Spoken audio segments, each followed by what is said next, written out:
See my life. I think I am. Hello, beautifuls. So funny. I'm just still getting used to this, seeing how it works. Hold on a second. Just bear with me. There we go. We'll get that out of the way. There we go.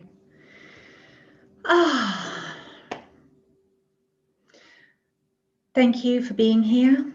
If you're watching live, you're watching on the replay, thank you for being here. I want to acknowledge Mental Health Week.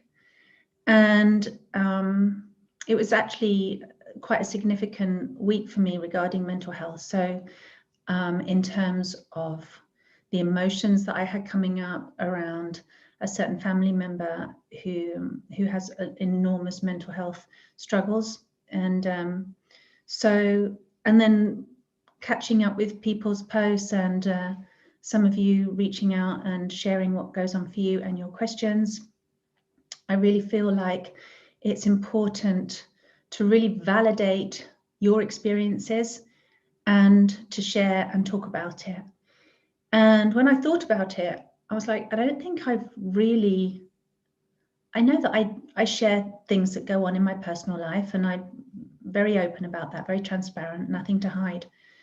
And in fact, it's those struggles that I've had in my life that have enabled me to be where I am now because of the choices I made around how I was going to resolve and heal and bring harmony back to certain things that were very, how can I say, very chaotic, very painful. And so to acknowledge and talk about these things that are perhaps happening in your life or happening to somebody that you're close to, a partner, a family member, a good friend, a parent who struggles with their mental health.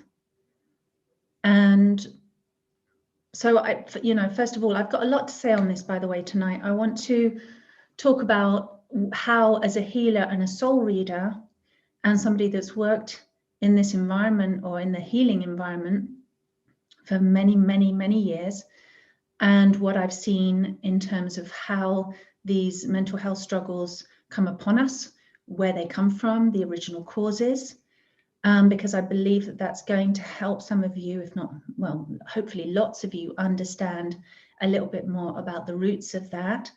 And I also want to share some of my own personal story, because I believe and I know that self-love saved my life. Love saved my life, and then applying love to myself really saved my heart, saved my soul, saved my mind, saved my sanity, and transformed my entire life. And I want to share some of that with you. And I want to also acknowledge that it just so happens to be Ascension Day today. And someone pointed out to me yesterday the significance of Ascension Day here and how that corresponds with so many other religious festivals today. It's like a mass convergence of significant dates or a significant time, holiday period, celebration period, religious festivals, and it all collided today as well. So I also want to acknowledge that, and Ascension and the convergence and what it means, or not what it means, but how we can move ourselves from a very troublesome or difficult place in our minds and how we're relating to things, and then move into that space that many people call Ascension, which for me, I want to be very clear, is not rising above the chaos to get out of it and away from it without properly going into and exploring and going to the deepest, darkest depths and shining light, bringing unconditional love and transforming from the inside. So in a lot of ways, to me, Ascension is more about a descension of consciousness. It might sound funny, but to bring the consciousness and descend it within you, bring it down inside and meet those places and allow something radical to happen, a huge transformation, so that your entire light, your energy, all lights up. Your soul lights up, there's healing, there's a transformation. So I want to share with you, if you're interested in doing that for yourself, how to do that in a very real, very practical way. So first of all, my love to all of you who struggle with mental health. And there's degrees. Some of you might just, have bad days and feel like you're going crazy sometimes, especially with what's going on in the world. And it might not feel so significant. And so it gets swept under the rug. And it's like, okay, let's just be positive and put a smile on it and don't worry about it. And tomorrow it will change, or, do something to distract yourself.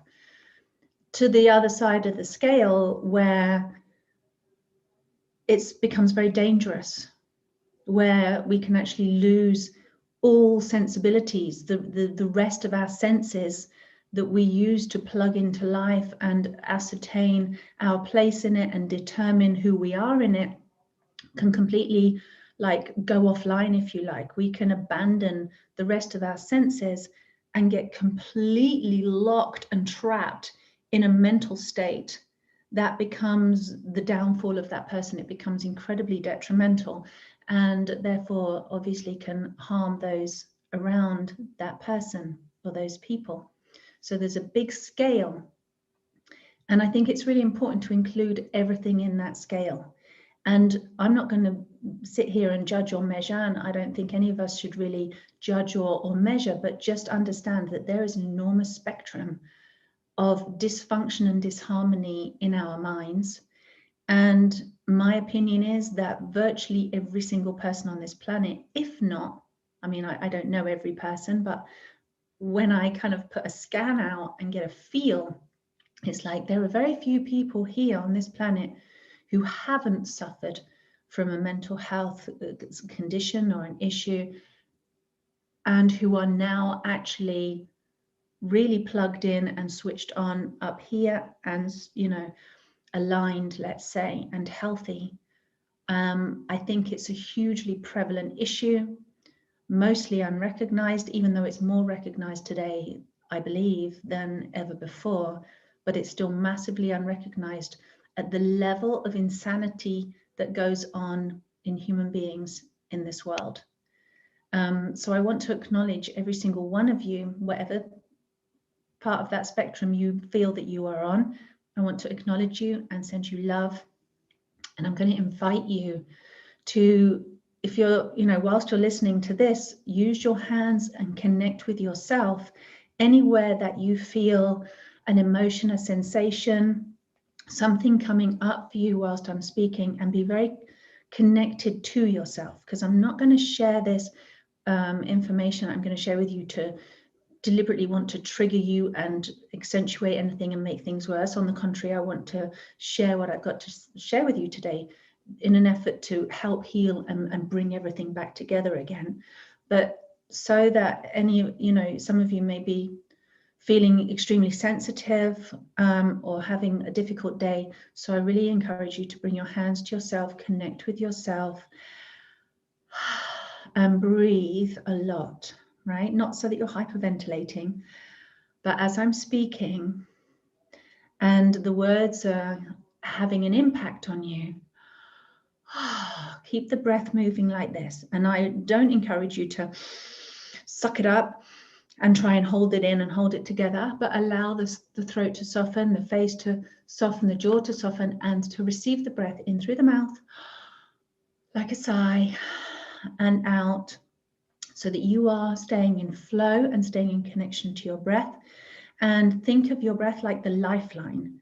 So as long as you stay with your breath, you stay in this moment and you're in a safe place. Okay, so that's my encouragement to you. I hope that you do that, and I'll try and remember to do it with you so that we can stay in that place together.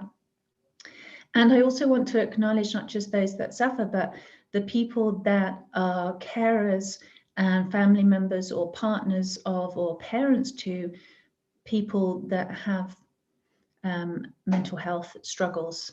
Because for the people that, for the people that love the person with the mental health struggle, it can be incredibly traumatic and difficult. And my family is a family just like this. I have a younger brother who's spent most of his, well, half his life actually I'm gonna tell you, he spent half his life in hospitals, mostly, and not in open wards either, in locked wards and under medications. And so it's incredibly difficult to know someone, to have someone in your life and see what they go through and see the effect that it has on the family.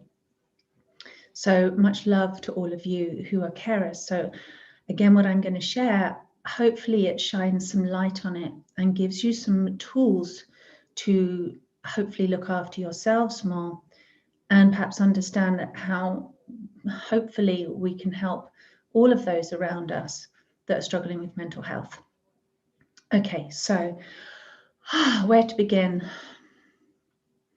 I was thinking about this earlier, and from what I've seen, let me explain something. The pineal gland sits in the center of the head. So if you kind of go in that way and in there, right in the center is pineal gland. And when I've done soul reading, this is how I've understood virtually everything that I share with you, is by my ability to see, hear, feel, connect, read mental, emotional, spiritual, and physical energies from into the body, into the mind, and all kinds of things. So when I'm reading somebody's mind, and I use my hands a lot actually, because I sense a lot of things with my hands, and it's like tapping into a memory and all these things happen. So when I'm connecting to somebody's pineal gland, I can see the level of trauma that that person has been through and how the trauma has affected the pineal. So the pineal is the gland that regulates all other glands in the body. It regulates hormone secretions. It regulates light and dark, our sleep. It regulates so many things. And a lot of people have damage to their pineal. And also corpus callosum, it's not called corpus callosum, it's called something else. The little bridge in between the hemispheres of the mind. You have your left hemisphere, your right hemisphere, and there's this tiny little space in the middle that bridges those two things, those two hemispheres, and the information can travel from one side of the brain to the other as it needs to, as it should do, so that we are balanced in our hemispheres. Now, often what happens as well is through a great deal of trauma, this gets damaged. And sometimes what I see is like, okay, like fractures or hairline fractures, and you go, okay, there's been an enormous amount of mental stress, but this person is still what we would technically term as sane. They're holding it together. Some people's crack, some people's are split. Now, I obviously don't look inside people's heads because that would be quite horrific, and you can't do that while they're alive. So I don't actually know if the pineal itself actually splits, but I see the energetic split. I see the energetic crack sometimes. And that's where a person is no longer able to piece a sense of reality together. And they're completely, like, the psyche is split. So this half is saying one thing, this half is saying another. And what tends to happen is a war between the two halves of the brain, or the two sides of the person, and fighting each other. And sometimes one side is stronger than the other.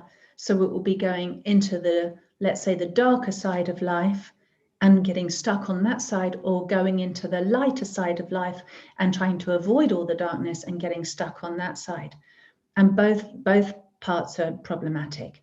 And also what happens is with the little part in the center, I can't remember what it's called, that joins the hemispheres of the brain, then it means obviously we have our right brain, our left brain, our creative, empathic brain, our intuitive brain, and then our completely logical, rational, kind of masculine brain. And so when that little part in the center is damaged or cracked, or the information isn't flowing between the two, then we can become either really, really kind of out there, sort of extra, not just intuitive, but sometimes very, very out there, disconnected, up in the ethers, up in the astral realms. And that happens a lot of times to people who are mentally unwell, is like seeing all these things that other people can't see, and having a reality that is a bit like being stuck in an Xbox game, where there's all these, you know, kind of heroes and then bad guys and good energy and light beings, and then there's darker beings, and there's that kind of battleground going on in the astral realms for that person, because they're really kind of not anchored in the body, and they're not anchored and balanced in their mind, so they will go off on one tangent. And that's where we get a lot of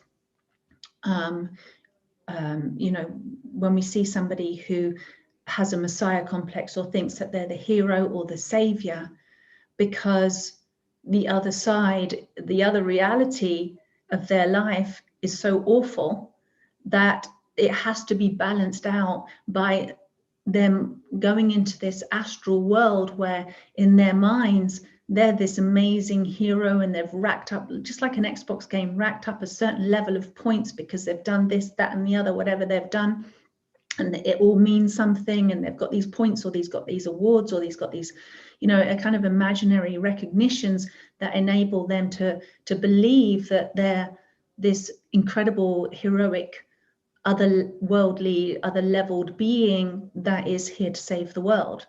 And a lot of people will have ideas that they're Merlin, or that they're the Jesus reincarnated, or that they're somebody of supreme kind of significance and value in their own minds, and they have to in a way do that to keep themselves alive, to survive, because the other reality for them is so horrific that they're actually so low, so unlovable, so unworthy, so insignificant in the world and to others, that their mind has to kind of it's like a protection in a sense that keeps that person at least having some kind of positive identity of themselves. And of course it is detrimental because it's not based in reality, and of course in that astral realm there are all manner of it's like, just imagine it like constantly being in a virtual reality in an Xbox game. There's always another level to fight, there's always another demon to conquer, there's always another treasure to gain, and to get your power and to get your points, and and the levels just don't end. It just doesn't end. It's horrific. So then on the other side, if you're not going into that astral world, then the other side tends to be that total cutoff and lack of empathy, where you're just numbed out. You can't relate to other human beings. See, everybody is lower than you, or they're out to get you. And again, it's like the ego. That's the ego brain takes over, where again you develop this kind of complex where you think, well, I am superior to every other being, and the ego just gets way out of balance, and it's like you're cut off from your heart, you're cut off from your empathy, totally non-feminine. This is the masculine brain. And again, that becomes very dangerous. That's where people become serial killers and stuff, because they almost think they're doing humanity a favor by getting rid of them or something, because they're lower level, lower beings, or they're not really real. They can actually appear like the enemy and monsters to some people. Yeah, it's like, I am the only one that really exists in this world. It's very dangerous. So where does all this come from?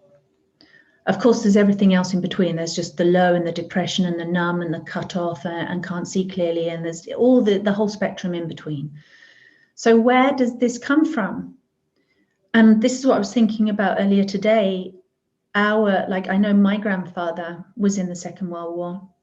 And then for many of us, my generation, our grandfathers all over the world went to war, or were part of that war, or were refugees of that war, or, and many of our parents were children during that war.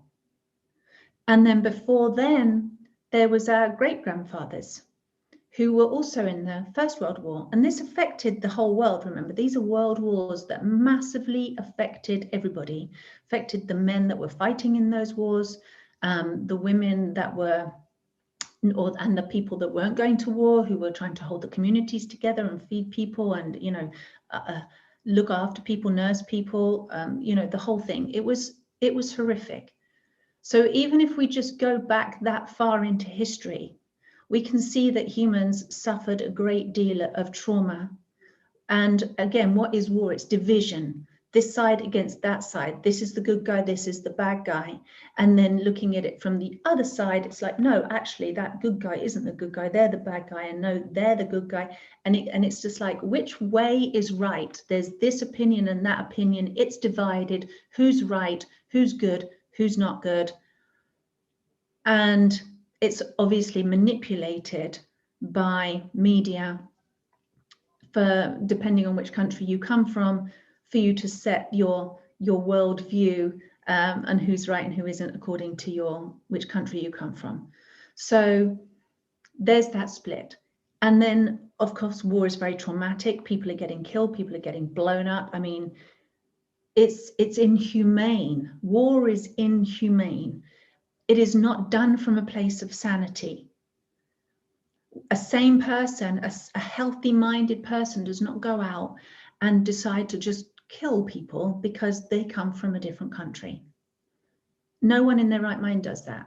So war in itself is founded on an insane premise from the beginning.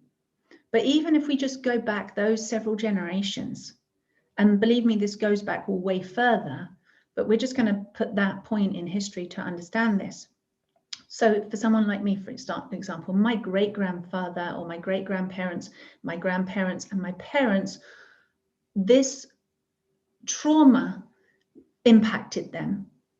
And yet those times, very rarely people were given a diagnosis or were given any help other than, you know, being put in lunatic asylums and drugged out of their eyeballs and treated really, really badly. I used to work in an old mental hospital, and that's what it was called. It was a mental hospital in the middle of Wales. When I was a student, I was 19, and for one summer I went and was an assistant nurse in one of these hospitals to look after the patients there who were just drugged up constantly, to be honest. And I would go and talk to them and spend time with them and care for them and feed them and look after them.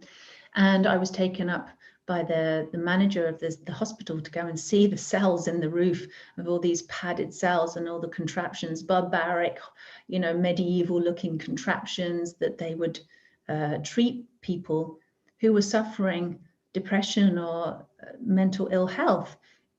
Absolutely insane. But that was really for the minority. Most people were never diagnosed. It wasn't talked about, didn't know how to talk about it.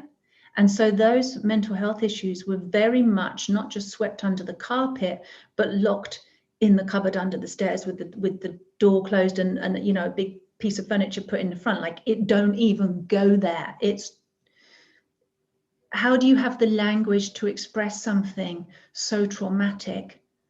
And for a lot of people, especially our men, they didn't have the language, they didn't have the emotional language to be able to talk about something like that. And plus, it was seen as a sign of weakness. You don't expose your vulnerabilities to anybody, and you keep it all locked up really nice and tight. You put a lid on it, nice and tight, drill it down. All those feelings, all those thoughts locked away. So let's say this happened to your great-grandfather and your great-grandmother as well. Let's put the whole family into context. And this trauma was locked away. And then the next generation came along, your grandparents, their generation came along. And we think that just because our parents suffer something doesn't necessarily mean that we do, because we haven't considered mental health to be genetic. Now, from my understanding, it absolutely is, because whatever does not reach a resolution, have healing at any point in time for a person, it transfers to the next generation. Now, it sounds mad, but I've actually seen it, because I've seen people, and this sounds a little bit nuts as well, but I've seen the way that people have been conceived. And I'm not talking about the act of conception. I'm talking about the moment of a human being's conception. And you see the egg and the sperm, and they meet together, and bang, big bang, beautiful, conception happens.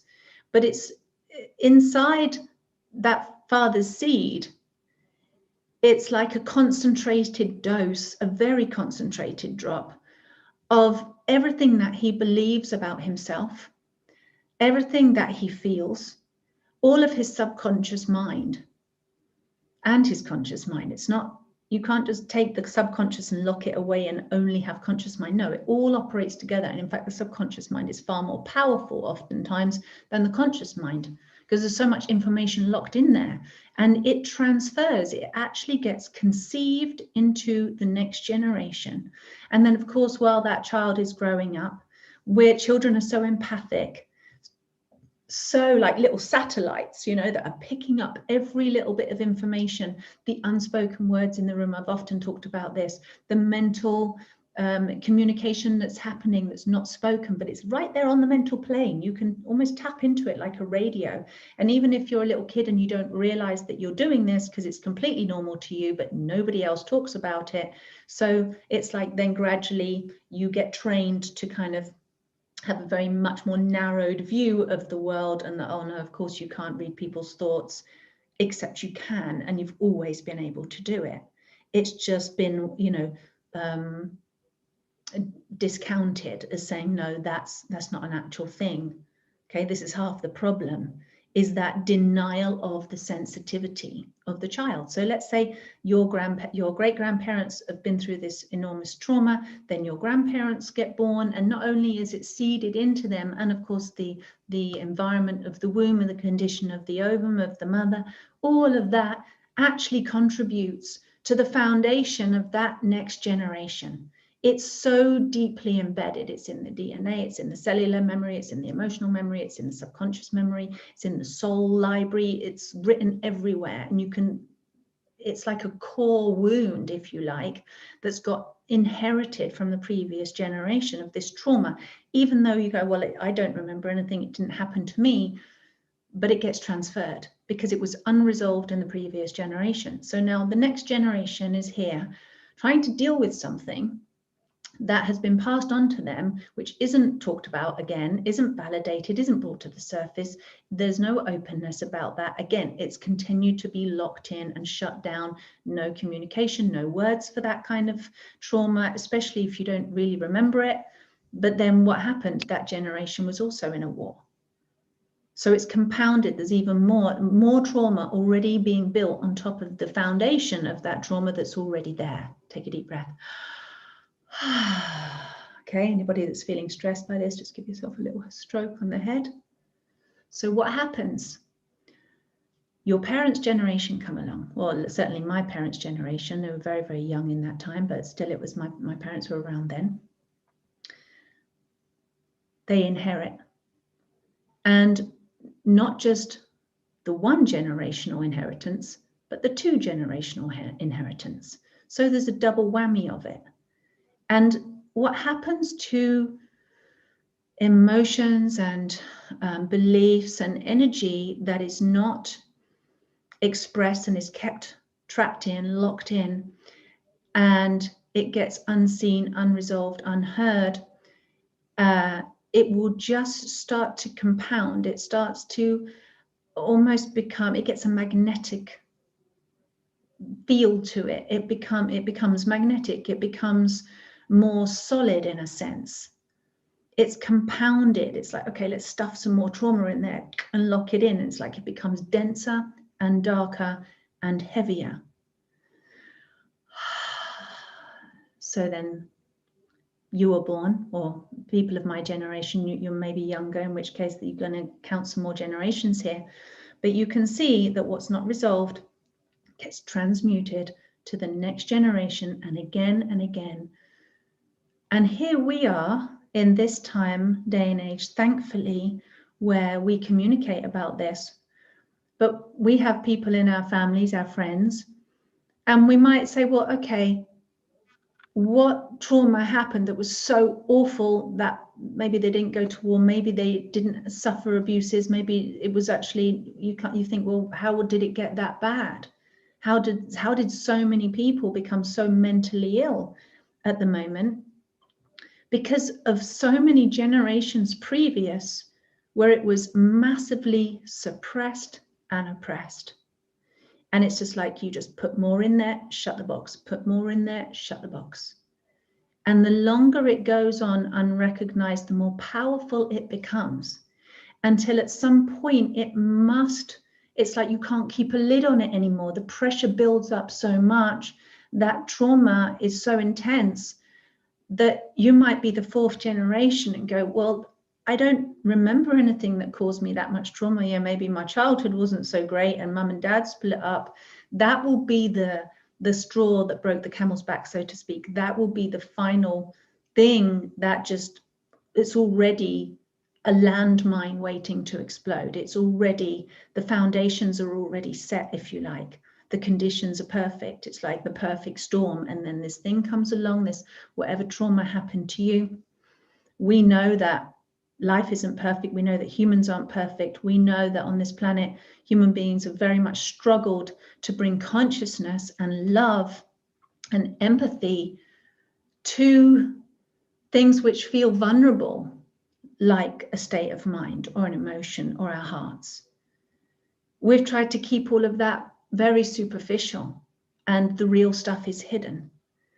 Now, for a person coming into a world like that, which is you or me, or even our parents and our parents, you come into a world like that, where so much that seems obvious to us as a kid, because we're relatively unprogrammed at that stage.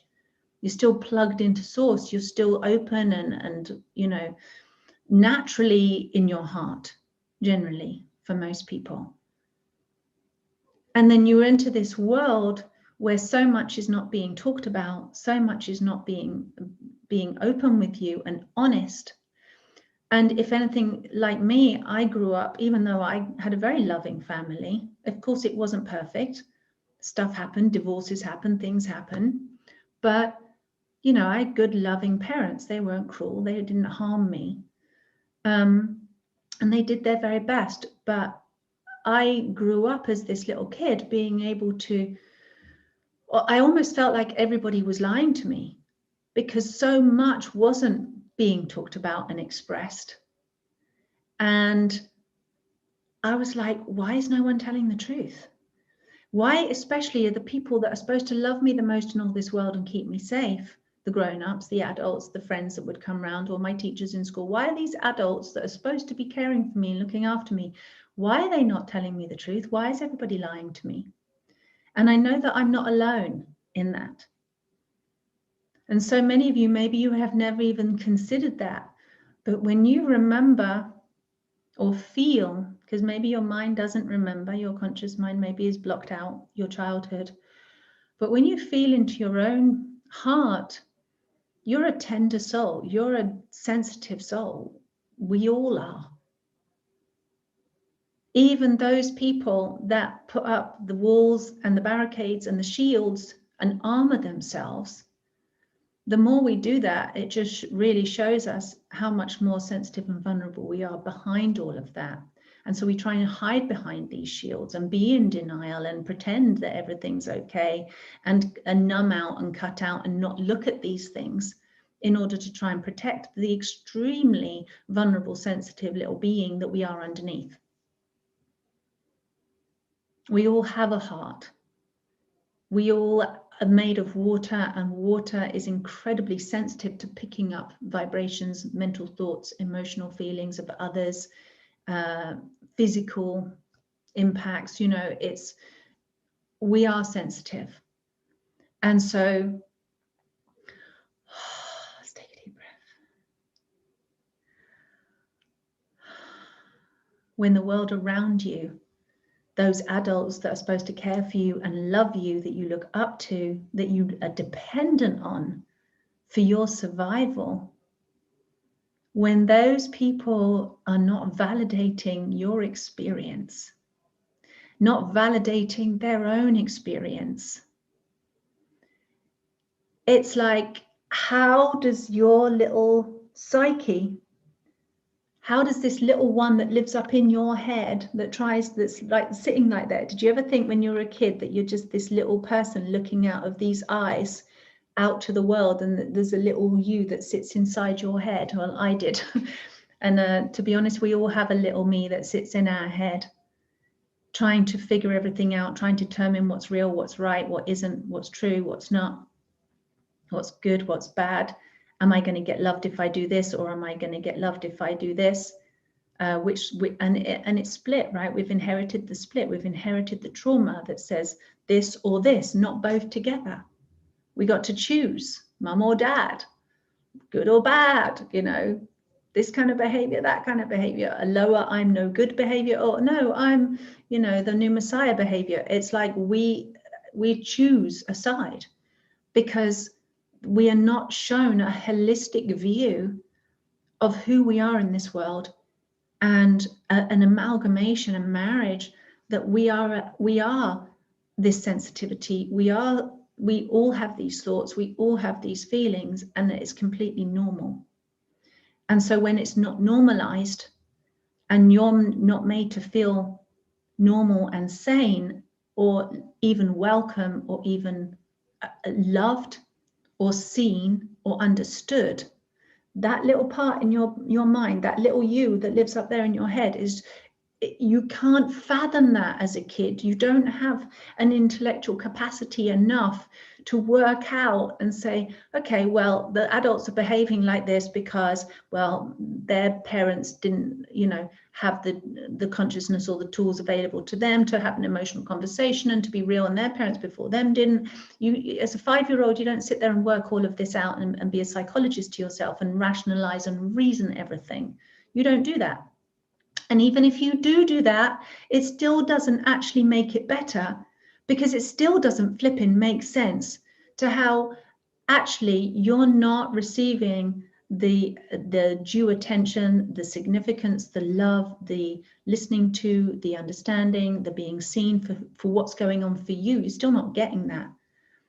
And it's, I mean, to call it disorientating is to minimize it almost. It's like, what are the words for when you just go, that doesn't make sense. This world doesn't make sense. And to get born, especially when we as a little soul come into this body, and we, you know, you see it when babies are born, full of light.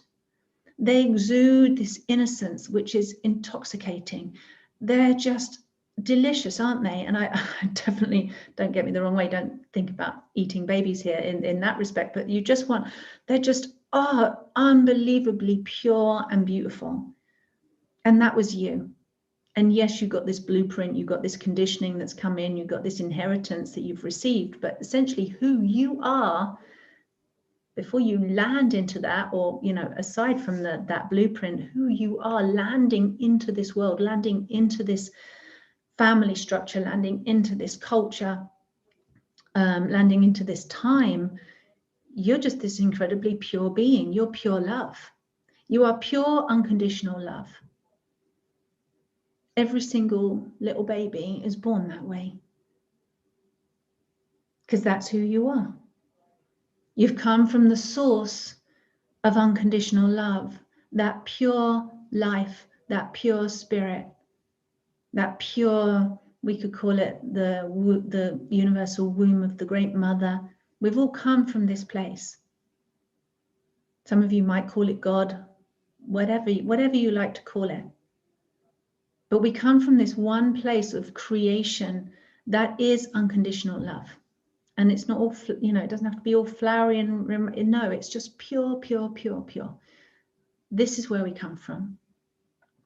And so that's an innate sense within. That's an inherent memory to know that you came from such a place where love was really real. And it was all permeating, and there was no judgment, and there was nothing closed. Everything's just open. Love is open, right? There's no hiding in love. Love doesn't hide anything. It's like that omnipotence, that all-pervading sense of just knowing, that peace, that rest, that is just divine, is what it is. It's heaven. And all little souls come from this place. And then we get born into the human world. We get born into these parents that have generations and generations and generations of trauma embedded into them, encoded into them. And whether they like it or not, unconsciously, they're playing it out repeatedly. And we are soaking it all up.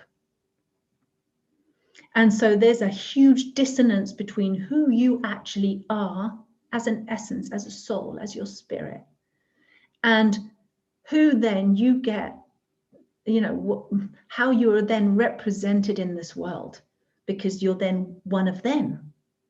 You're one of these people that have everything. You're amongst people that are all locked up tight, not expressing, not being honest, not being open. And that does not feel like love. We notice a distinct difference between who we are as unconditional love, as pure, and it seems very, very obvious, especially when you're little, of what isn't love. Now, even if you had really loving parents and they did their best to love you and look after you, remember they still have their suppressed traumas, and you're going to be picking that up. It gets transferred to you because it's unresolved in them. It gets transferred to you. It becomes part of your psyche.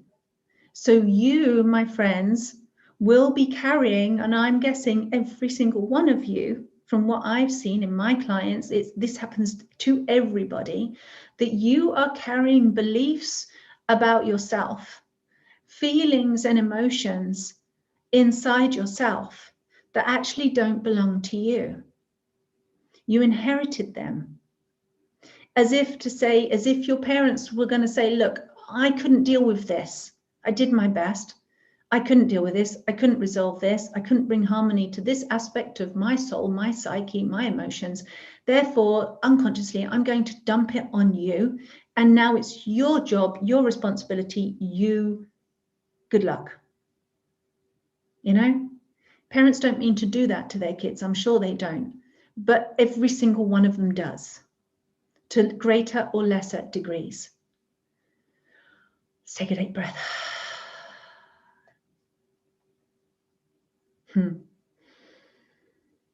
Thanks for joining me, guys.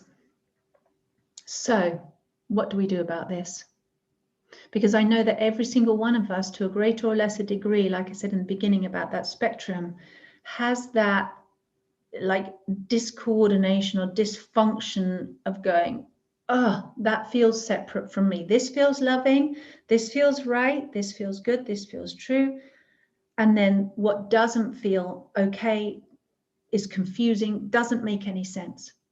And this is another point. The reason it doesn't make any sense, first of all, I want you to acknowledge and validate to yourself that it doesn't make any sense. Because if something doesn't make sense, we justify it, we go over it, we rationalize it, we try and work it out so that it makes sense, because that's how we're built. Everything in this universe must come into resolution and make peace with itself. That's how the energy of everything in this universe works, and duality and everything. It to know itself completely on both sides and complete resolution and wholeness.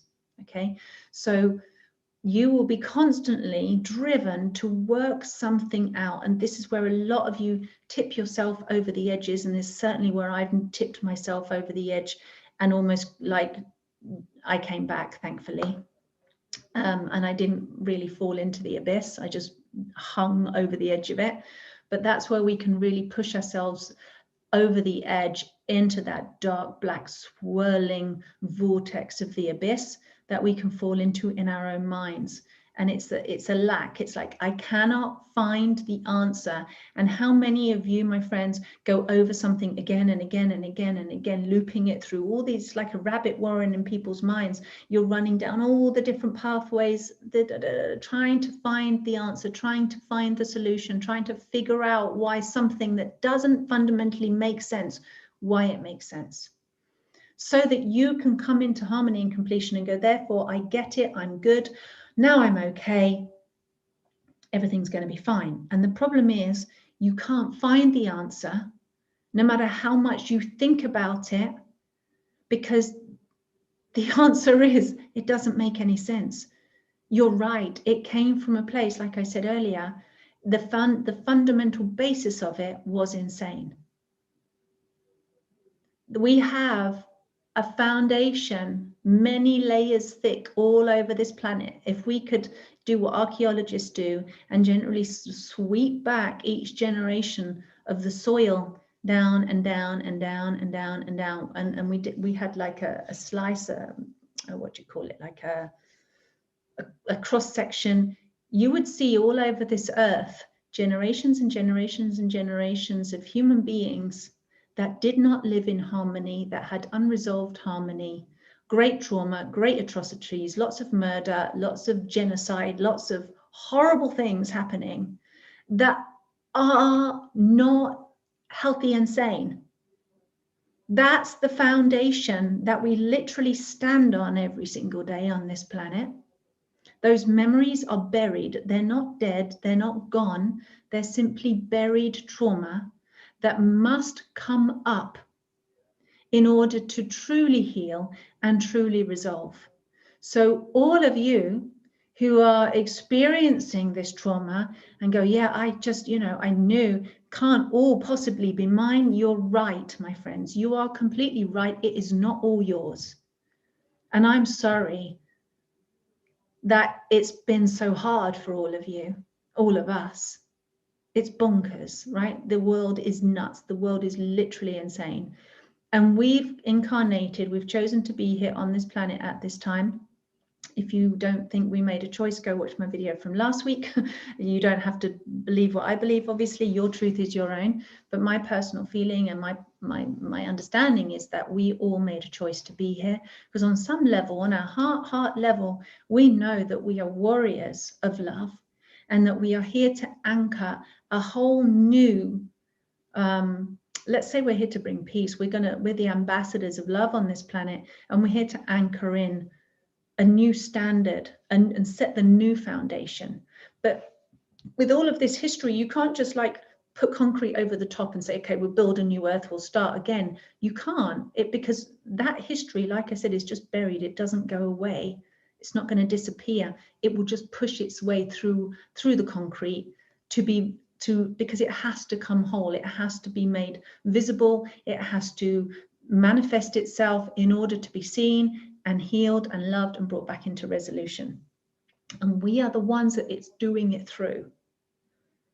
So you might not remember signing up for this when you decided to incarnate on this planet. You might go, oh my God, it's much harder than I imagined it would be, or no one, I didn't sign up for this, or no one told me it would be this hard. But you are here right now because you actually have exactly what it takes to be the transmuter, to be the person that says, okay, I'm going to come onto this world. I'm going to stand on this earth. I've inherited all this stuff. And, potentially as well, or not potentially, but definitely any unresolved memories from your own soul journey, any past lives or previous life experiences that you have had where there was unresolved healing. It's like now is the time when all of that is coming out. All of that. It's like we can't keep the lid on it anymore. The lid is breaking off. It's all cracking open, and it has to, and it must. And unfortunately, why everything feels so bad at the moment is because everything is cracking up. All the lids are coming off. All the concrete that's been plastered over the top for generations and generations of all this trauma and all this suffering and all this insanity is actually cracking open, and we're seeing the chasm, and we're seeing the cross section, and we're seeing how dark and deep and vast and wide this trauma goes, and this insanity, this stuff that doesn't make any sense, the dysfunction due to the ignorance of humanity. We're seeing it all. It's like you can look down the chasm and go, oh my God, that is deep and that is dark. And it looks really, really scary. And for a lot of people, it's tipping them right over the edge, and they're just going, I can't deal with it anymore. Just another thing coming up into the news, or another thing happening in the family. And it's like, or just one that last lap of the rabbit warren brain when I just can't figure out why this is happening. I'm done. And it will literally push you over the edge of that cliff or of that bridge, or that line that you say, okay, I can't deal with it anymore. It's pushing a lot of people over the edge. And bless all those souls that are not able to stick around. And for everybody's hard work and for trying, you can only do what you can do. So, but for those of us that are here, it's like that is going to happen more and more and more. I just want to let you know. And it's not all doom and gloom and dark. Of course, amazing, incredible things are happening simultaneously, because meanwhile, all these lids are coming off and all of this darkness is coming out and this trauma is coming out. I really encourage you to understand it's not all yours and it's not just you.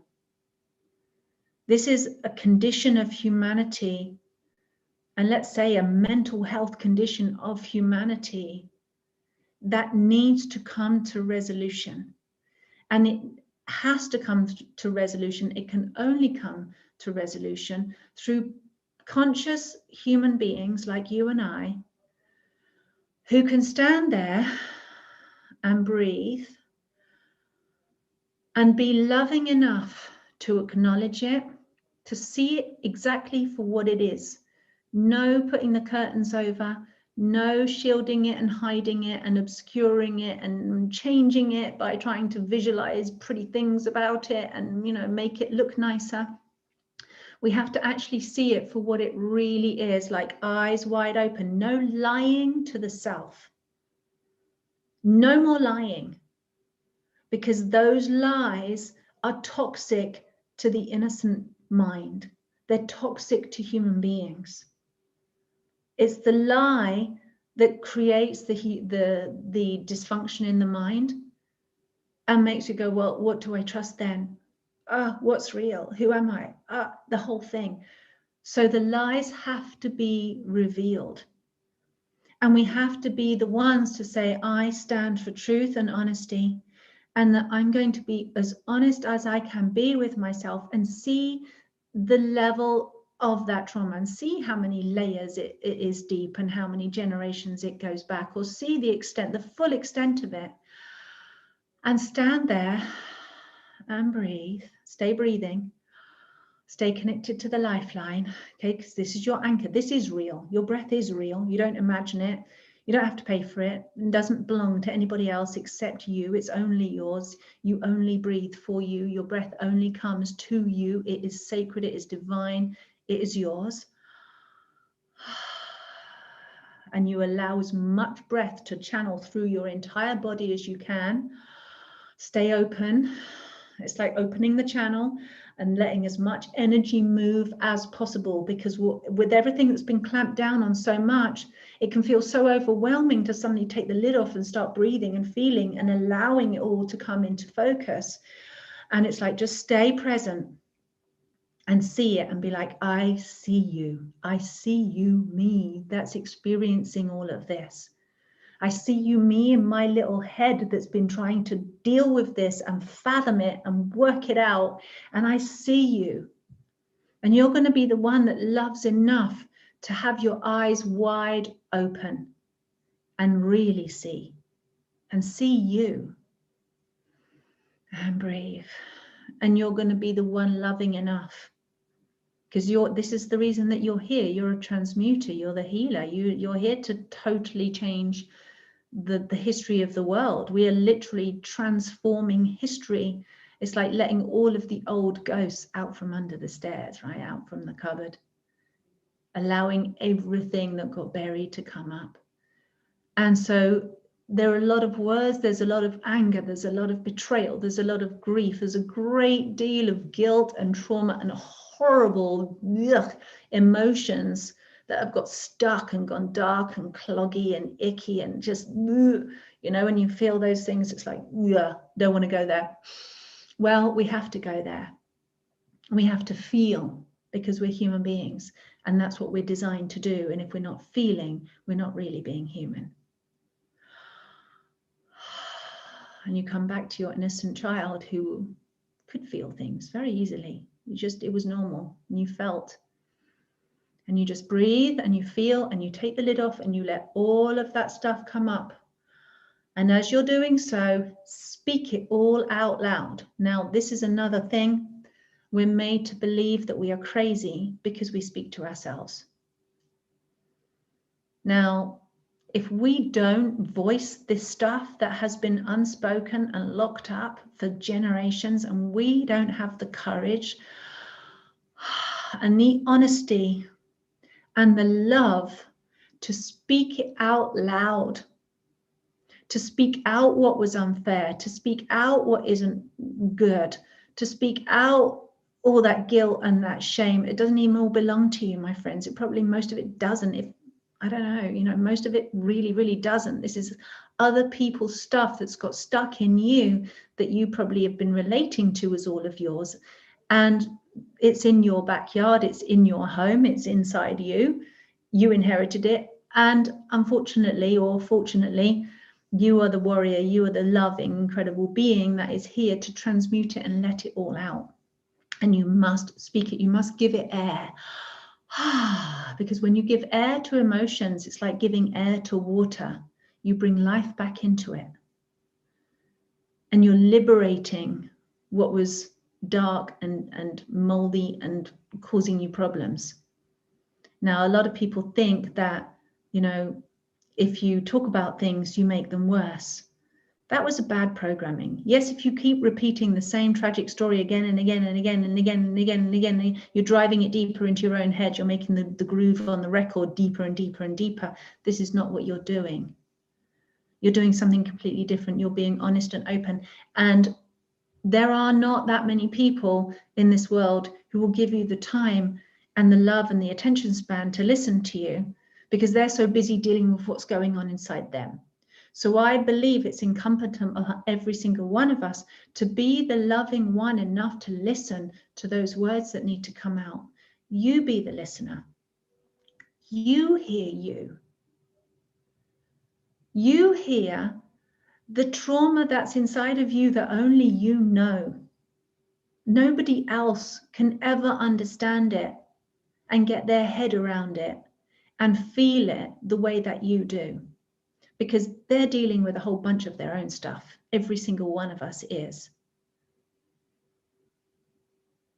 And when you're looking for someone else to do that for you, that's a lot of the reason why people throw themselves over the edge as well and take themselves out, because they're trying to find that person who loves them enough, who's going to be there and listen to their trauma and see them for who they really are, and see all their struggles and what they go through, and empathize with them and love them and take it off them.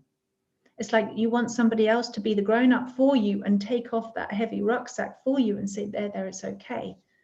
Now, we can turn to the divine to do that, but ultimately we still have to take the thing off with the straps and say, okay, I'm not going to wear this baggage anymore. You have to be the one to decide that. Nobody else, not even God, will come along and undo that rucksack of luggage, of that heavy burden, nasty stuff, and undo it for you, because that goes against your will, human will. And every single one of us has been given that gift of will, our own beautiful divine will, that we choose our reality. So you, my friends, are going to have to be the one to choose your reality and say, I am not going to let myself suffer anymore. Just because I see a world full of everybody else suffering and it's unbearable and it's doing my head in and it's making me feel horrible and I don't want to be here anymore, I'm going to do something to harm myself, and maybe someone will look after me, or I'm going to really, threaten my own life so that somebody will finally notice me and listen to what goes on for me. Everyone's too busy. And you're the one for the job. You are the only one, because it's your free will. Even if somebody else does their best to try and help you, it's still up to you to say, okay, I'm going to help myself now. I'm going to choose life, real life, not insane life. I'm going to choose real life with real heart, with real feelings, with real honesty, with real clarity and openness. And you're going to love yourself enough to be the one to listen to yourself, say everything out loud, and love yourself enough to empathize with yourself. Because a lot of us are so busy empathizing with everybody else, and we're overwhelmed by everybody else's emotion, taking on the whole weight of the world. And actually, all we need to do is empathize with ourselves, every single one of us. Use your hands, use your breath, connect to yourself. You understand what you've been through, right? And then you can undo that big heavy burden, undo that big heavy rucksack and say, please forgive me. I thought this was all yours. I thought this was you. Thought it was just you. Thought it was real. And you're going to forgive yourself for believing that it was real, for believing that it was yours, believing that, you know, maybe you thought you didn't sign up for this and that you actually don't want to be here. Forgive yourself for believing that. Forgive yourself for believing all the crazy things that you do in your head, in quiet, in secret, that you've actually inherited from your parents, because that's their beliefs, quiet, sneaky, dark, secret beliefs, and their grandparents and your great-grandparents. Like these are family inherited beliefs. They're not just yours. Forgive yourself. Do not carry them anymore. Please forgive me that I actually thought that was true and it was horrible and you suffered and I'm sorry and I love you. And now please come home to the truth, me. And you're taking off that rucksack and saying, okay, I'm done. I'm not going to harm myself anymore. And you are transmuting it on behalf of all those other beings, all your ancestors that are kind of behind you or underneath, buried underneath you, that they couldn't do that. And you are that funnel, if you like, to let it all out healthily, consciously, because you're going to stay conscious and loving and present with yourself. So you're bringing conscious to the subconscious. You're bringing consciousness to the unconscious stuff that's been running the show in your life, running that, all the unconscious struggles and pains that, you know, all that thing that you're trying to get over that you can't get over. That's the unconscious mind. You're letting it all out. You're making it all conscious. You're transmuting it, because you're the only person in the long line of generations that is able to do this. You have the tools. I'm giving you the tools now. You have the presence. You have the consciousness. You have the love that it takes to do this. And love is your superpower. Your ability to be conscious of even the most unbearable things, and your ability to love even the most unlovable things, is your superpower, because you are pure unconditional love in your heart of hearts and in your truth. That's who you are. And it's like activate powers time, like press the button, bing, activate powers, activate consciousness, right? Turn up the dial. Okay, right, let's be more conscious, let's be more loving. And let's give this heavy shit some real attention. And I really encourage each one of you to do this as much as you can for yourself, being present, and be there for each other. Talk about it, share about it. Don't try and, in a way, make your own burdens heavier by trying to make somebody else's lighter. Because really, we can't take that burden off anybody else. We can lead by example, we can share, we can teach, but it's up to every single individual to choose for themselves what they are going to experience in this lifetime and what experience they're going to collect for their soul. We can't take responsibility for that. We've tried doing it. And there's many times people run around trying to help everybody else and help everyone else in the family and help everybody else in the community and be the superhero and give. But actually it really doesn't work, and it backfires, and it just keeps a lot of people dependent, whilst there's a few people being the heroes, being the ones that do everything. And the best way to empower every single human being is that they become responsible for their part of the cleaning up of this giant mess of humanity and this giant mental dysfunction that we've got ourselves all knotted up in. And we can help each other and coach each other and teach each other and learn from each other and share, but not take on somebody else's burden. You've all taken on enough already. You've got more than enough on your own shoulders to deal with, but don't make it like a lone wolf mission. Share it. Talk about it, and always recognize that whenever you're trying to get somebody else to recognize you and get your story and get your picture and take the burden off you, that you're exacerbating the problem. Because every time somebody fails you and lets you down, the deeper the wounding, the deeper the trauma goes, right? And that's what gets unbearable. When we get to that point and we go, there's literally no one that gets me. There's no one that understands me. I'm completely alone in this horrible little dark, black, locked room with all this trauma. That's when it's dangerous. That's when people don't want to be alive anymore and start to really harm and damage themselves, and then really harm and damage other people. So if you ever recognize, oh, I'm feeling needy and I'm trying to get somebody else's attention, stop and breathe. Let that person off the hook. Remember that they're dealing with their own bunch of inherited craziness. We're all in the same boat, every single one of us. Come back to you. Be the warrior, be the hero for yourself. And just feel. Be in a safe space. Let everything come up and out. If you need to write it, move your body, run, dance, jump, whatever, swim, whatever it needs, so that you're moving everything, you're staying fluid and open. And we've got a lot of stuff to let come through. And so this is what happened to me. Like I was saying earlier, like I was one of those really, really super sensitive little kids. I thought everybody was lying to me, didn't make sense. And in a way, I grew up in this very spiritual community. So there's an enormous focus on love and consciousness. And it was almost like, well, everybody in that community was more conscious and more loving, and everybody else in the rest of the world, they were the normal messed up ones. And these were the special group of people who were more conscious and more loving. And that was enough already to just go, what? You mean I'm part of this special group and everybody else, we don't trust them and we don't go near anything else normal in the rest of the world? So the rest of the world is out of bounds, only in this nice little special group where everything's more loving and more conscious. And right there, that's separation.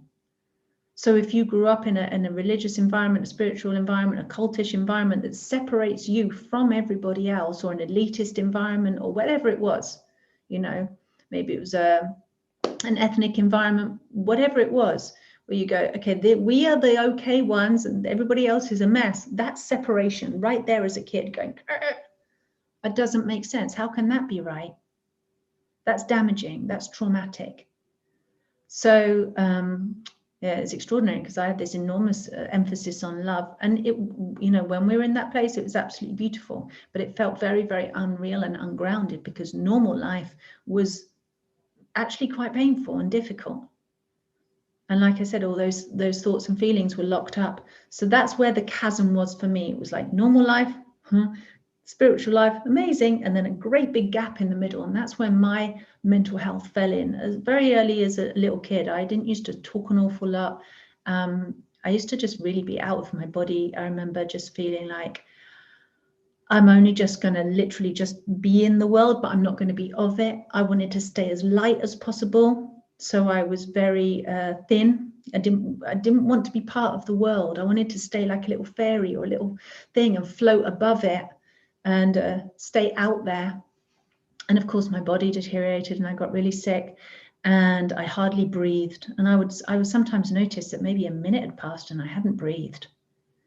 I was very, very shallowly in my body and was very otherworldly. I was right out there, did not want to be in this world full of all these people's, all the lies really that I was seeing behind everybody's masks, and this huge sense of separation where I didn't belong to the normal world anyway, so why be here? And just got more and more out of my body. And therefore, if your spirit is not in your body gets sick. If you're not breathing into every cell of your body and receiving that kiss of life so that you exist, and you're limiting your breath and breathing very shallowly or very in a controlled way, you will be limiting the oxygen supply to your body, so you'll get sick, and you'll be limiting the oxygen supply to your mind, which will go on high alert and high anxiety, and then start freaking out like somebody's hit the panic button. So that was my state of being throughout my teenage years and my early 20s. And I was, during that time, very suicidal. It's not like I wanted to actually hurt myself. I didn't want to actually take my life, but I did not want to be in the world. I wanted a way out. I wanted a way out of the insanity, because I was picking up on everybody else's, remember? Just like you, picking up on everybody else's insanity and not having the language to communicate about it. Nobody else was talking about it. It was all happening in my head, and I was very, very alone with that, and didn't realize that that was normal. I thought I was the abnormal one, which is probably what a lot of you experienced. And so I just played with taking my life from about the age of 14 onwards. I did not want to be here. And that was very severe at that age, 14. And then again, very severe when I got to 24, and by which point my body was very, very sick. And I really did not want to be alive at all. And by that point, I was in a marriage with somebody else who was very mentally ill, because like attracts like, right? That's what it does. If you have a mental illness, especially one that had been suppressed in my family and not spoken about, and then I was suffering this, and it wasn't diagnosed, you know, it was no one to say, hey, Tara, are you okay? Because everyone else was too busy suffering with their own stuff. It didn't get noticed. And at the same time as well, I had a little brother who was struggling mentally at the time. And so the main focus was on him and his mental health, and helping and supporting him. And, you know, so that attention wasn't there. I was the one that always tried to hold everything together. I was the big girl in the family. And, you know, just really, then I ended up attracting this partner who was also really mentally in a mess, very, very unhealthy mind state, very destructive and very, very frightening. So here's me at 24 years old, absolutely alone, this married, for goodness sake, and just wanted a way out and wanted to kill myself. Completely did not want to be there. Now, luckily for me, it was my spiritual connection that I had that saved me at that time. Because even though I had no love for myself whatsoever, I had a very, very low self-esteem. I was numbed out emotionally. I was smoking a lot of pot then as well. Actually, no, I wasn't. I was meditating. I'd stopped smoking pot by then. I was meditating, and the meditating was a nice kind of little escape, but it didn't take the normal life. It didn't change normal life. So I had to make a decision for myself if I was going to stay or go. And there was this feeling inside my heart that just told me, not in words, but told me in a feeling, like, life is here. Life is here in my heart. And all this stuff in my head was not real, even though it felt really real and it seemed really real. That the real truth was something that was going on in my heart, and that life was something else other than how I was currently perceiving it and experiencing it. And it was that feeling in my heart that made me choose, and I had to very much make a choice. And I don't remember if I said it out loud or not. I might have even said it out loud. I remember exactly where I was when I said this, that I choose to be alive. And I also made a choice, and I go more into this in my book actually, but I also chose that I was going to be responsible for me and heal myself and not rely on anybody else to do it. And that was a major, major turning point. And it was because I did that major turning point that I ended up where I am now.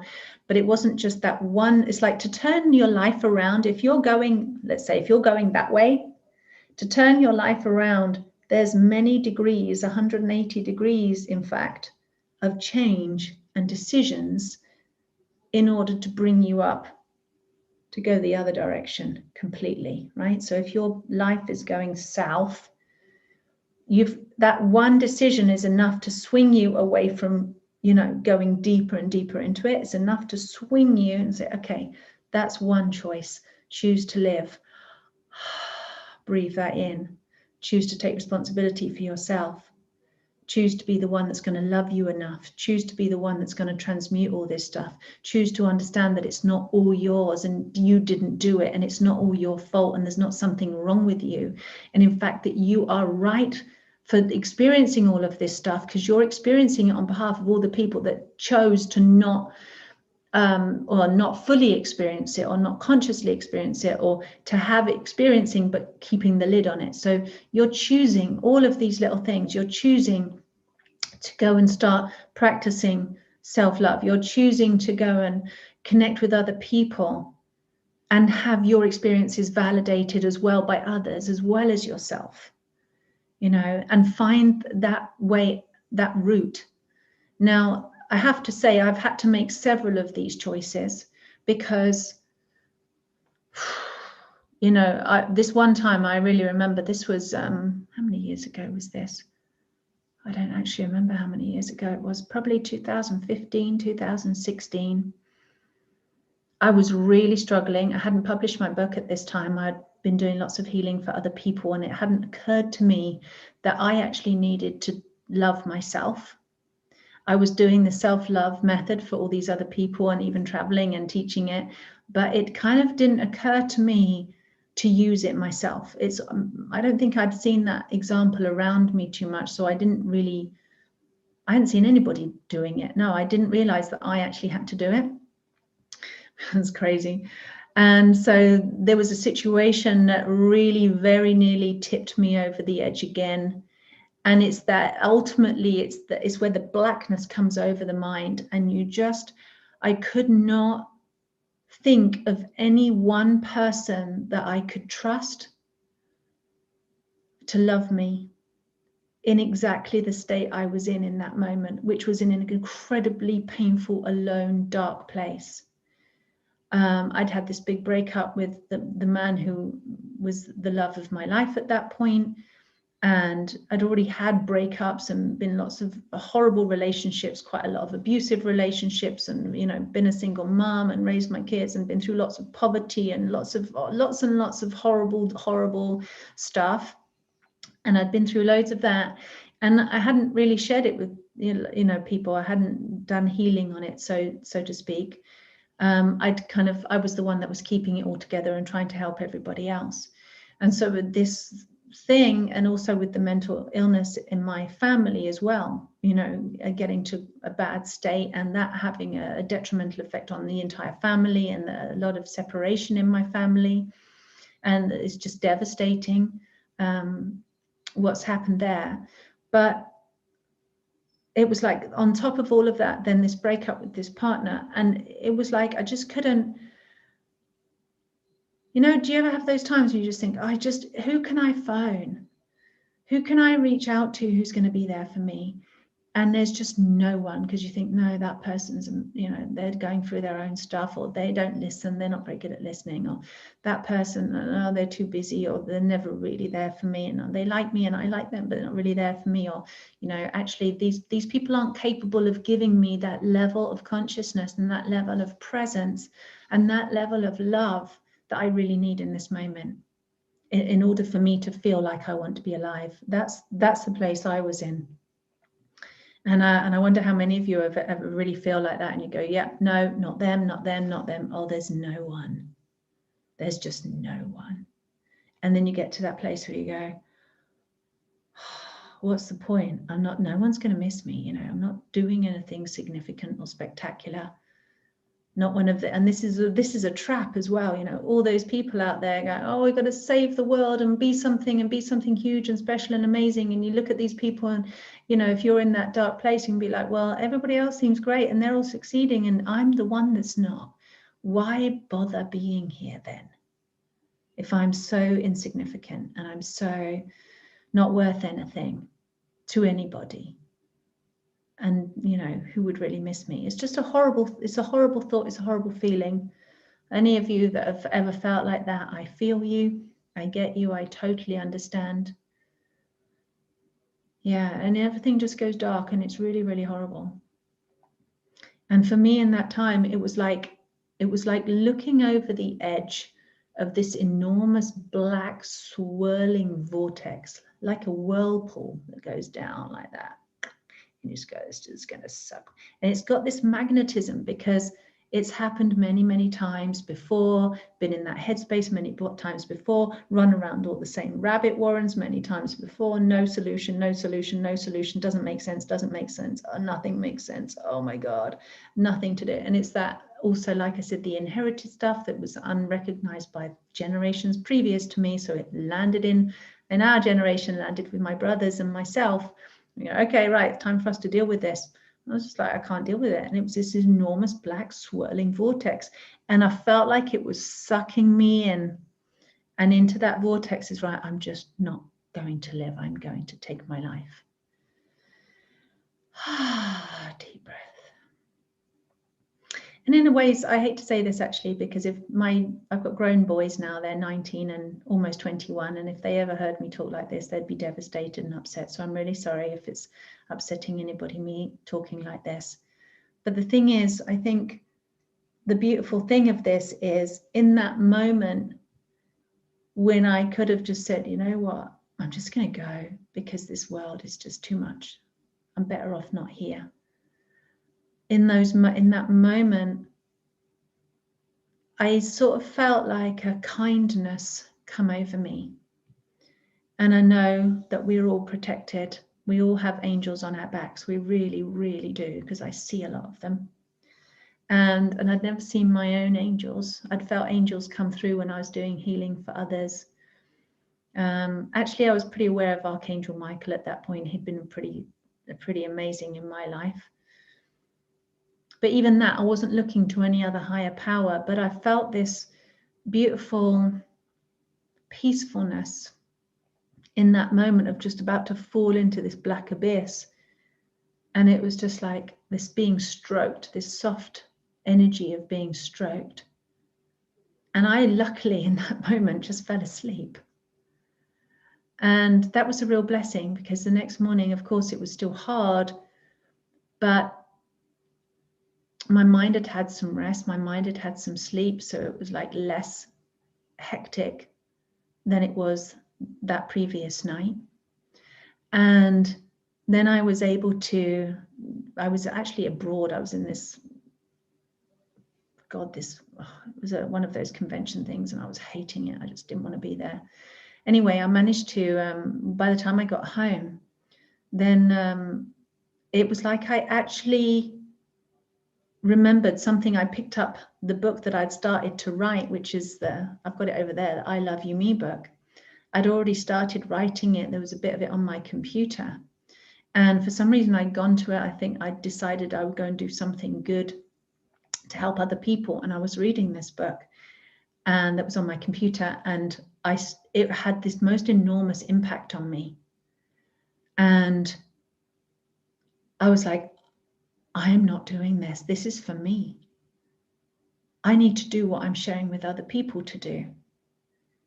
And do exactly what I've already said to you to do on this rather long live tonight. I'm going over, but exactly what I told you guys to do or recommended that you do, I did for myself. And again, there were stages and stages where I'd hit a dark spot, like when I looked into the history and was feeling into the history of it. This is not just me, and not just because of what I've experienced in my lifetime, but what I'm carrying on behalf of my ancestors. That part I found really hard, because it was like, oh my God, my whole family is nuts, and everybody's nuts, and oh my God, and the level of it was quite overwhelming. And I talked it all out loud. And actually what I did, again, I was away from home. Seems to be when I was away from home, it always got worse.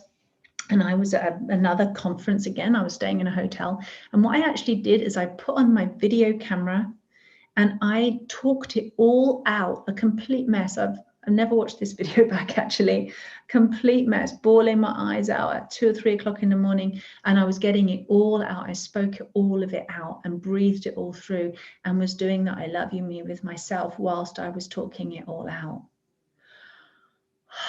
And I have never been back to that same place since, I have to say, and not because I closed the door and said I'm never going to go back there, but because so much has come up and out, and I've been conscious of it and stayed with it and loved it and been present, given myself the loving presence that everything, that insanity needed, that little child in me needed, and all the ancestors in me needed. It's just transmuted. And so I don't have the rabbit warren mind anymore. I never go down those places anymore. And it's like, so I want to share this with you as well. If ever you feel, I hope you know what I mean by rabbit warren mind. It's like when you run through all the neural pathways trying to find the answer. Or maybe you've got the tennis court mind where you're going, Or maybe you've got the roundabout mind where it just spins round and round and round and round, and you can't get off and you can't figure it out. And it's, you know, whichever way that your mind works, is when you feel that starting to happen because you're looking, you know, your head's in a state of alarm, the panic button's on, I've got to work this out, I've got to figure it out, or you're getting depressed and trying to understand why. It's like you have to just stop and pause. And almost maybe just imagine that you've got a pause button on your head and just press the pause button. Stroke your head. Be like, there, head. That's it. Almost like you have to start talking out loud to yourself to get a bit of distance and perspective. Because otherwise that voice just rattles away on your head and you're lost up there in your head somewhere in this self-talk. And when you externalize it, it's like some more rational, more grown-up part of yourself, more loving, kind, caring part of yourself can kick in, because that's what the part we show to everybody else, right? So when you start saying it out loud, it's like that part of you can then reflect and engage with the you that's in your head freaking out. So just talk aloud to yourself that's in your head. I've got you, me. I see you. I understand. I love you. And I'm sorry you can't work this out. And you can't work it out because it's not work-outable. It doesn't make sense because it doesn't make sense. And all the energy has gone up in your head and not enough oxygen. And that's just going to stress you the heck out. So you have to like breathe, like bring the breath up into the head. Take the lid off. You give yourself space up there. Don't make yourself suffer trying to work out the unworkoutable.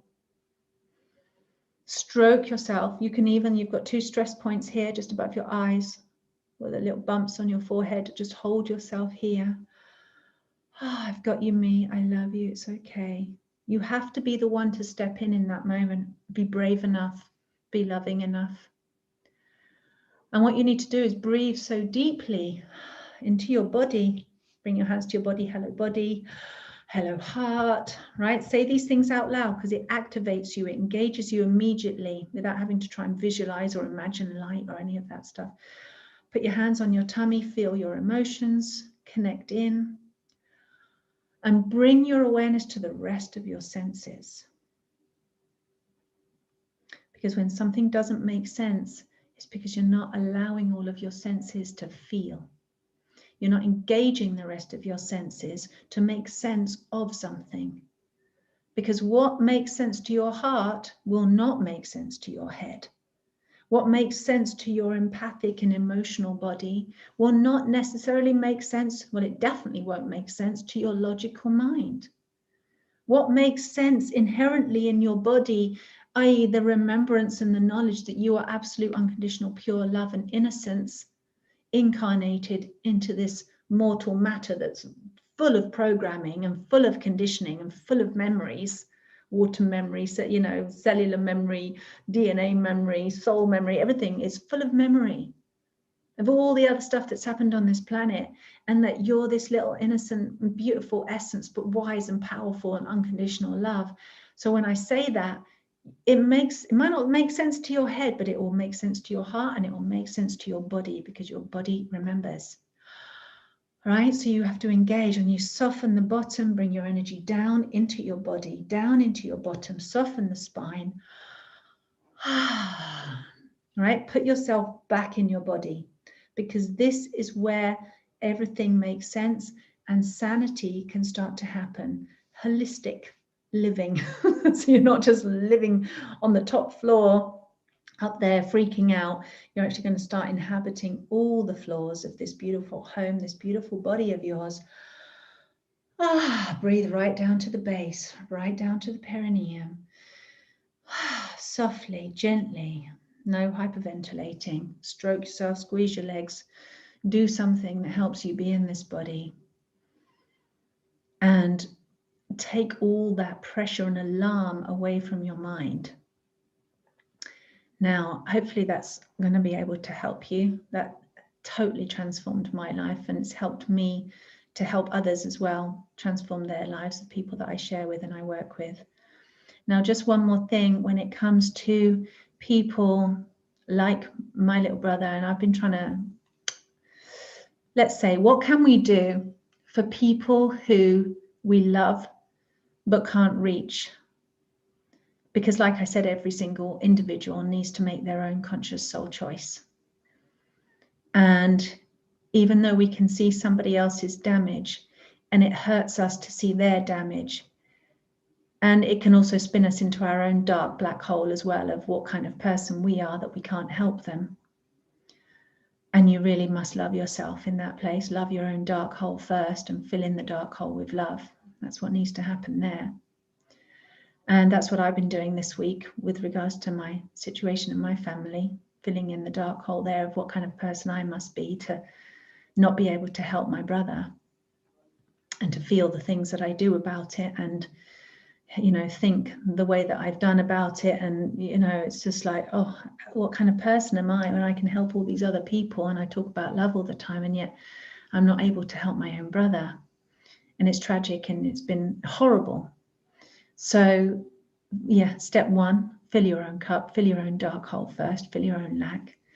And then and I'm really sharing this advice for any of you that, like I said, have got a family member or a loved one, a partner, or parent or something, or a child that's suffering with their mental health. You must heal yourself first.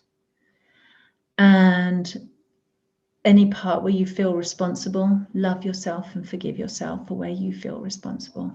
I love you, me, that feels responsible for this person. Please forgive me, me, that can't help this person. Please forgive me, me, that you feel like it's your fault or something. I'm sorry, I love you, please forgive me. Come home to the truth and breathe. Thank you, me. Do that, fill the hole.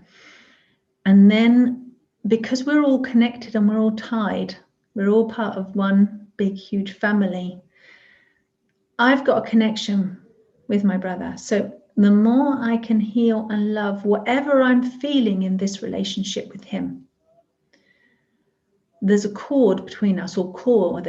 We shared a mother and a father, so there's a lot of cords there, but we're a lot alike in some ways.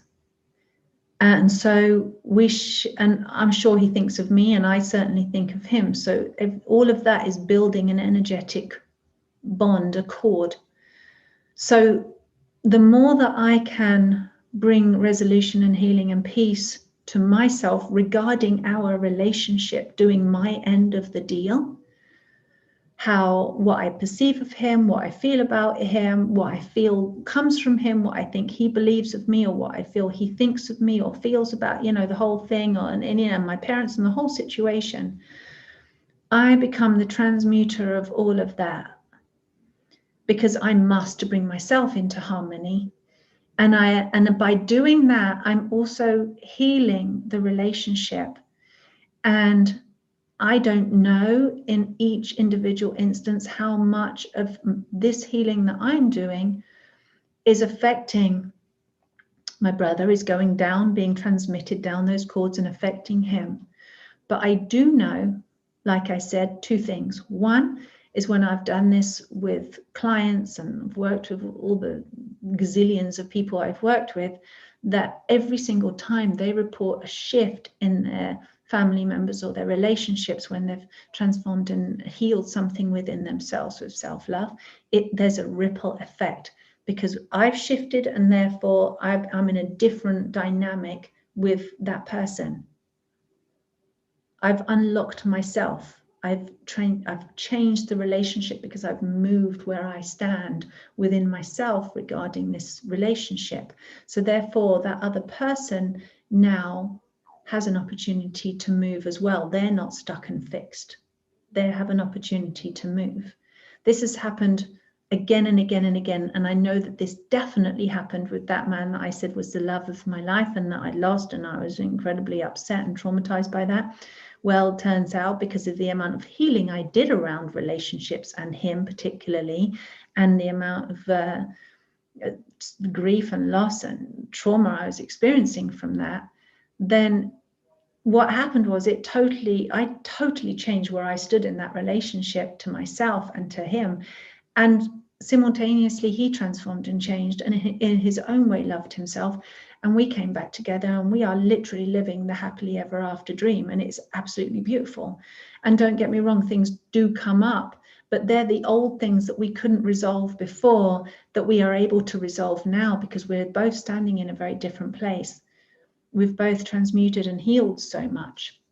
So I know that my healing for myself had a big impact on this man that I love and my partner. And so we're in a beautiful, so much love in this relationship. It's just absolutely beautiful, and so much consciousness. So I know that it can work on other people when we do it in ourselves, is what I'm trying to say. So if you can be that loving warrior for yourself, good chances are, that the people around you that you love and care for will be somewhat liberated as well. But here's the second part.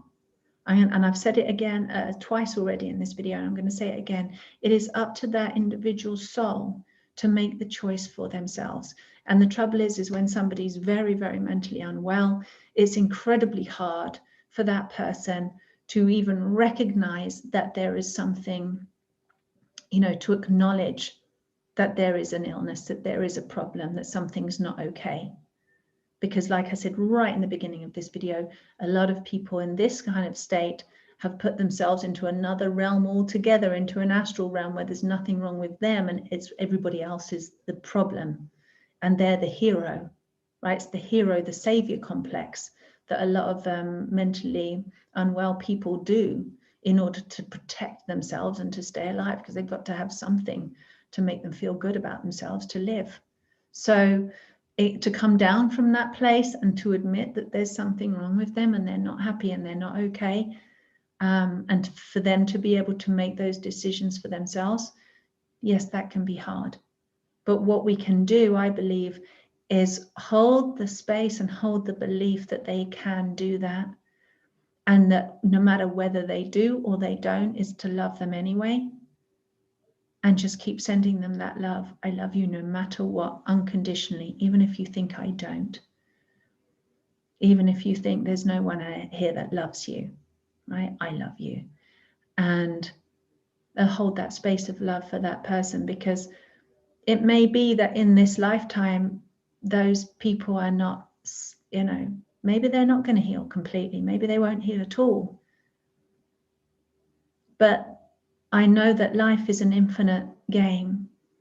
And when we leave one body, that's not the end of everything. I've read too many souls to know this. I see generations going back enormously long ways, have looked back really far, 10, 12,000 more than that years ago, many thousands and thousands of years ago. And I know that life continues and life perpetuates, and it takes a different shape and it takes a different form, and that spirit incarnates and then disincarnates and then incarnates and disincarnates. And it's a beautiful ebb and flow between immaterial and material, between spirit and matter. And it's just that ebb and flow that our beautiful little souls take on that journey. And so blessing the soul and loving the soul no matter what for that journey. And if a person doesn't resolve and heal the traumas in this lifetime, then perhaps there's a trust. It's certainly a trust in me that everything happens in the divine timing and when it's meant to. And that soul is going to, have their self-realization in another time. And that'll be the perfect time, because they'll be around the perfect place and it'll be with the perfect people. And there's no emergency. I want to take the emergency out of it, like deactivate the panic button. Like, it's going to be okay. Because everything in this universe, sooner or later, comes into completion with itself. The ends meet, completion happens, resolution happens, harmony is restored.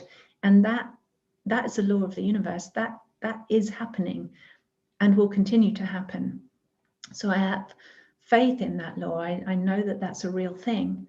So, and at the same time, knowing that right now, life is super precious, every breath counts. And with every single breath, I can breathe and feel the love that I am, and the love that every other human being on this planet actually is.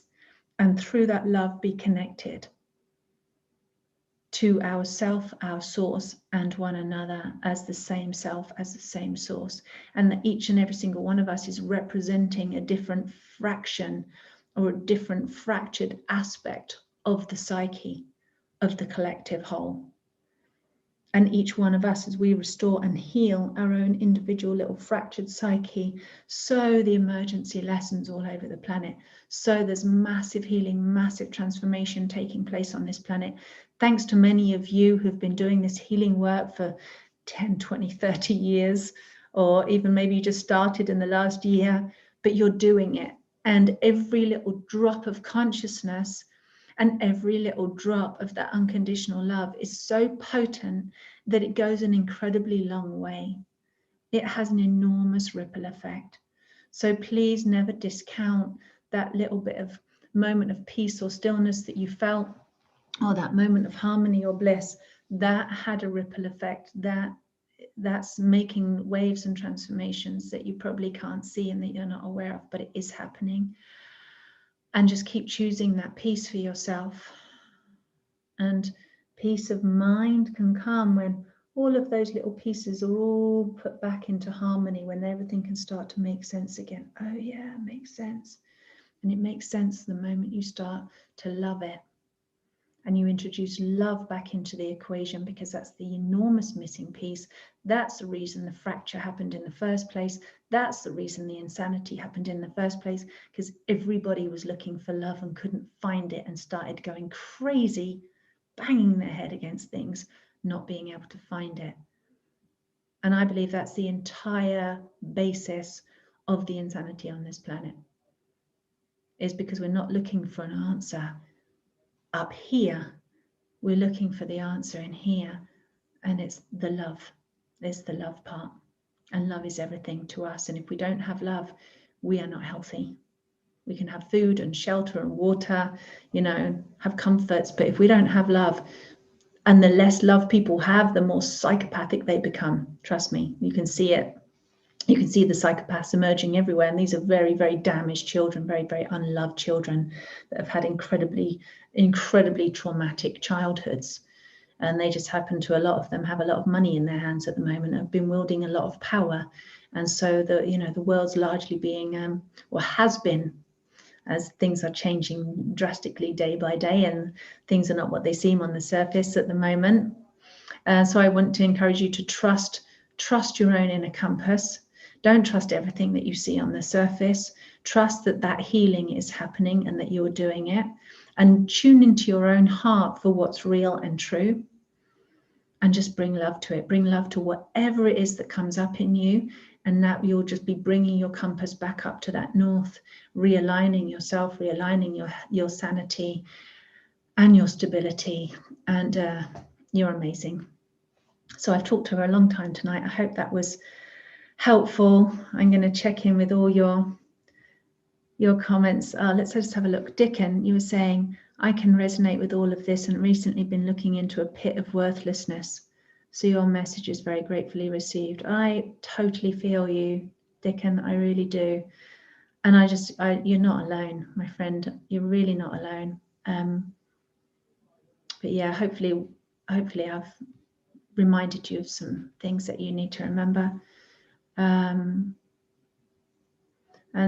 Siddhartha is saying, what made you inspirational in your early young age to overcome such negative phase and trauma of mental illness?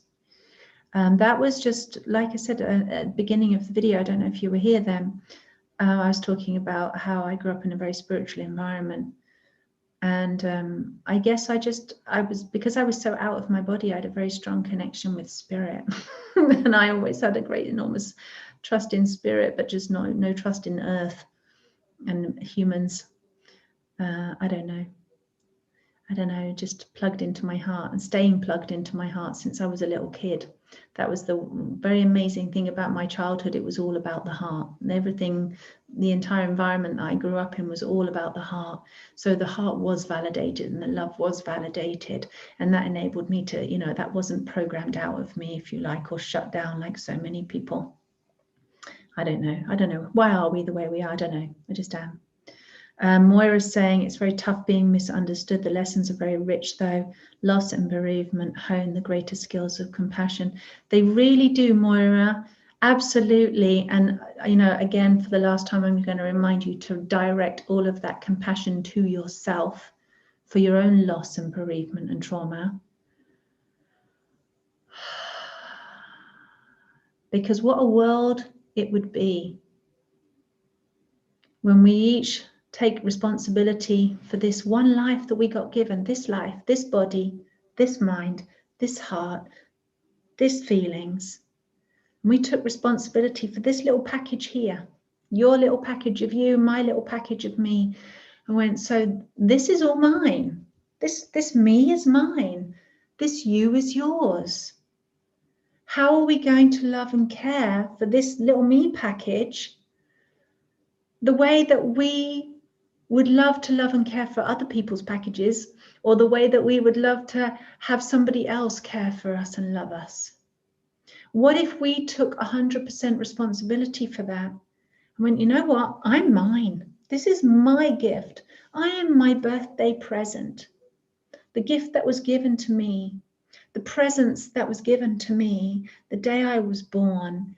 And I was put into the custody, or I chose to be born into the custody of certain members of other people that I would learn from and grow from in both, you know, the positive and the not so positive ways. But that actually I'm not theirs, I am actually mine. And this planet has been provided for me to be on. And this breath is provided for me every single second, every single moment I'm alive. It's provided and provided and provided. And I can have as much as I like or as little as I like. I can take as much from life or as little from life as I want to. And I'm free in that. I'm completely free in that. Nobody can tell me how much I can breathe and how much I can receive from my own blessed and given, creator source given life. No one else can touch that. No one else can come near it. Right? Don't let anybody tell you that you can't breathe freely. Because if you're letting somebody take even your own essence, your spirit of your breath away from you and restrict your access to breath, and you're allowing that and permitting that, then something is wrong, and you know it's wrong, but you're going against your own senses, everything screaming at you, telling you it's wrong. And you are going against your own senses.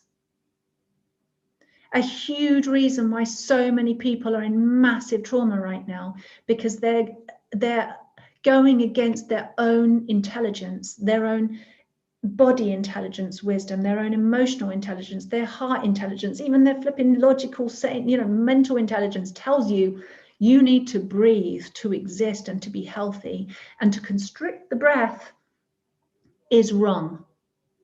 So you want to claim yourself as your gift, take off all those things that you have put on yourself because you thought you had to, because somebody else threatened you or told you you have to. And actually, they have no right over your spirit. They have no right over your body. They have no right over your breath and your right to breathe.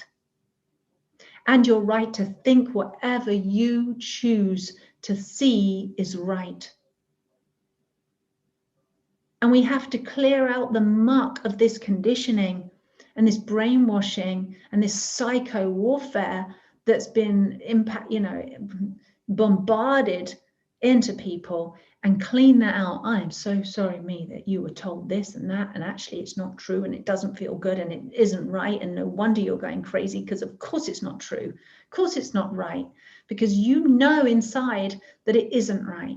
You know what's right and what isn't right. And you have to trust your own senses. You have to trust your own mind that is your friend, telling you things for a reason. Yeah, don't do that. Oh, but I've got to. Okay. Your mind's going to freak out. Of course it is. Okay, so you are your gift. You trust your heart, your inner compass. That's all you need to do. Even me, I'm saying this to you because I have total love. I don't have to spend my evenings doing this. I could be with my lovely partner. I could be doing whatever, walking and painting. I spend my time sharing these things with you because genuinely, like, I have this is my message. Like, I feel like I just have to talk about these things because I'm honoring myself, but it's also because I sincerely, like, deeply love humanity. I don't know what it is. I just love you. I just love people and humans on an unconditional level, right? And it's just, for me, it's just like, human beings, you are me, I am you. We're in these separate bodies, but we are so intrinsically woven, connected. We're all in the same boat. We're all on this planet Earth ship together. We're all undergoing this massive initiation into this awakening of who we actually are, trusting ourselves, coming plugged back into our hearts, to our source, to our consciousness, to our true essence, to your true soul, getting all plugged back in. And we're doing this together, and it's so flipping exciting, and it's happening so fast as well. It gives me goose pimples. And so I just love whatever little part I can do to help. But if what I say does not resonate with you and it doesn't sound true, don't take it. Like, you don't have to take it. If you breathe it in and you feel it and it does, because it's like watering your soil and it's helping parts of you come back into life, and you go, yeah, I knew I could trust that part of me. Yes, of course I did, you know, and I'm helping to validate you for what you believe and what's your truth, then brilliant. But that's the reason I share it, is for to, if it helps validate you for what your truth is already, and it realigns you with your truth, then fantastic. But I'm definitely not here to put my truth on you. And you don't need another person opening your head, stuffing the junk in, ramming the lid shut and going, there, believe this now. Believe you have to be this better version of yourself, or you have to be a world saver, or a blah, blah. Like, no, just really F that shit. It's just nonsense. It's enough to make anyone go crazy. So anyway, I've talked a lot. I'm super grateful for your company. Thank you so much for sharing. And I do this now every Thursday at the same time, 6 o'clock UK time, 1 o'clock EST time, 7 o'clock Europe time, which is where I am.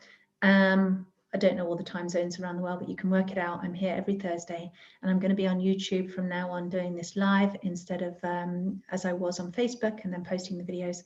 But I really, if you feel like this was helpful, and you know people that are struggling with their mental health, or you just think, you know what, heck it, people need to hear this, please share it. Please help me put this message out, and let's all you know, club together really, and help other people